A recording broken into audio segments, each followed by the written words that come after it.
15व्या वित्त आयोगाअंतर्गत 3 नागरी आरोग्य वर्धिनी केंद्रांचा पालकमंत्री हसन मुश्रीफ यांच्या हस्ते कोल्हापूर इथं शुभारंभ.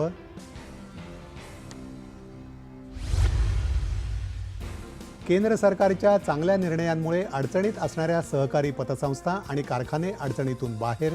कामगार मंत्री सुरेश खाडे यांचं मिरजेत वक्तव्य.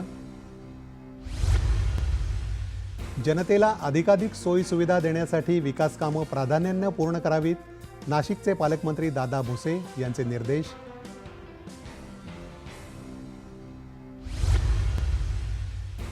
सिंधुदुर्ग जिल्ह्यातील सावंतवाडी इथं जर्मन भाषा प्रशिक्षण वर्गाचं शालेय शिक्षण मंत्री दीपक केसरकर यांच्या हस्ते उद्घाटन.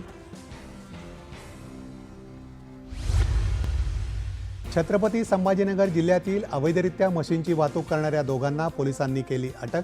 53 मशीनच्या पिलांसह 14 लाखांचा मुद्देमाल जप्त.